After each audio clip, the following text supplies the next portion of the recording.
Are you burned out? You feel diluted across all aspects of your life and you just can't seem to catch up? You ever wish you could just call a timeout? You clicked on this video for a reason. Something's nagging at you. Something needs to change. Let me help you decide if you need a sabbatical, and if so, how to make the most of your time off.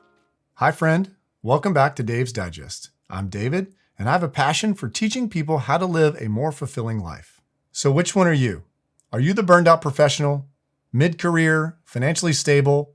You don't exactly know what you want because you're too busy to find out, but you know you don't have it.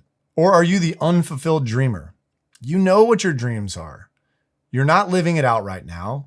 You don't know how to get there and you're stuck. Both of these scenarios are rooted in fear.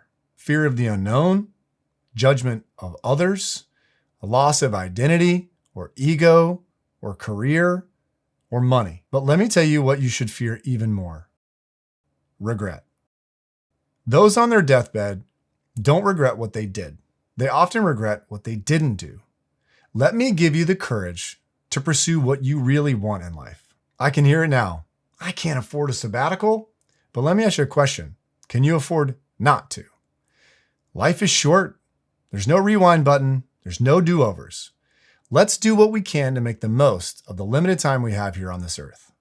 After a somewhat unexpected breakup with my company last year, and after 20 years of experience in commercial real estate, I decided I needed a break. I didn't start off to have a sabbatical. I didn't really have a plan, but I needed some time off. I just lost my mom in September of last year, who outside of my wife was my best friend. In fact, my wife and I have both lost both parents.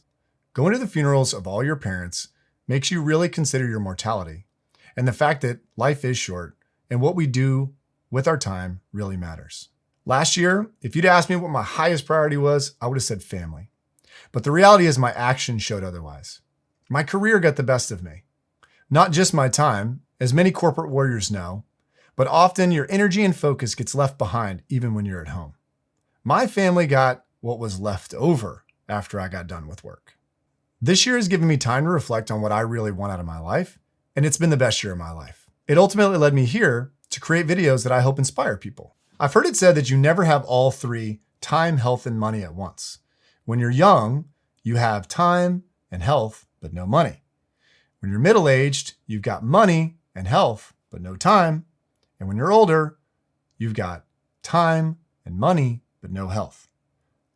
I think that's really depressing, but a mid-career sabbatical gives you a brief glimpse of what it might be like to have all three. So based on my experience, let me give you some pros and cons and things to watch out for as you pursue a potential sabbatical. The number one pro for me has been the ability to be proactive with my time. Time to pursue the things I want to pursue. For me, that's been spending time with my wife and kids, exercising, focusing on nutrition, working on my old Jeep, and a bunch of house projects that have been on the to-do list for a long time. I am for sure the healthiest and happiest I've ever been. I also learned to decouple my identity from what I did for work. It's easy to get your ego and identity wrapped around what you do for a 9-to-5, but that's not who you are at your core. It's given me the confidence to be more fully myself, to say yes to the things I want to say yes to and no to the things I don't want to do. It also can give you a glimpse of what retirement may look like, which is great because if it's not what you think it's going to be, you can always adjust while you're young. Remember, this is not permanent. It might lead you to new opportunities once you have the time and the space to explore. Don't get me wrong. There are potential challenges that you need to be aware of before you consider embarking on a sabbatical journey. Number one is having more time doesn't ultimately mean you have unlimited amounts of energy and focus. If you haven't been taking care of yourself mentally and physically, you won't be able to take advantage of the time that you have. If you haven't watched my 5 M's video on living a fulfilling life, I'll link it below in the description. Change can be difficult. Humans hate change. I would encourage you to lean into the discomfort. I promise it gets easier. I learned that a 9-to-5 does have some built-in advantages. For one, it gives you an easy sense of purpose and identity. You've got a job to do, and as long as you come in and do your job well, you get rewarded and you get external validation for a job well done. A job also provides social connection. Sabbatical can be lonely unless you're intentional about pursuing real relationships outside of work. You're still going to have obligations and responsibilities based on your circumstances. I have a wife who works, and 3 kids that go to school. I can't just decide everybody's going to get up and go spend a month in Australia if I wanted to. And what I learned is there's no place to hide for the things that you say you'll do if you only had more time. Trust me, time flies. So unless you're ready to fully retire, your sabbatical will come to an end at a certain point. So make the most of the time that you have off. Okay, so with all that in mind, are you ready to make a change? My first question to you would be, do you actually need a full sabbatical? Could you use a career change instead? Or maybe you need to take on less obligations at your current job. If your mind's made up, here are some things to consider to help prepare you for your sabbatical. Number 1, I think it's important that you identify your values and your priorities in life. What is important to you? What does success look like for you? Fast forward to the end of your life.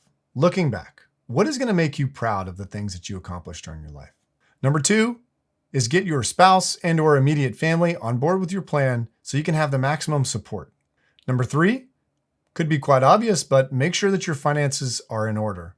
And if they're not, you need to plan for what it's going to be like when you take time off. Along those lines, number 4 is to make sure that you plan for enough time off. In my experience, you don't immediately relax a day or two in, or even a week or two into your sabbatical.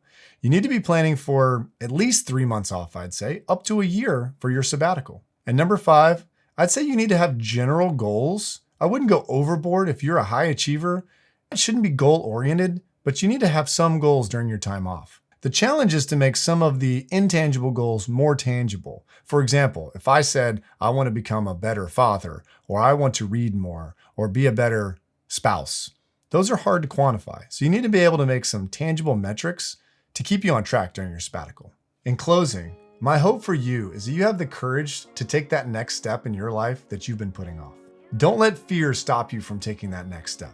By the way, I'd love to hear from you. Any thoughts, comments? Are you on a sabbatical? Are you considering a sabbatical? What are you struggling with? Leave them in the comments and let's get a discussion going.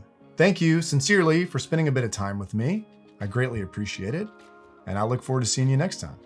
Bye for now.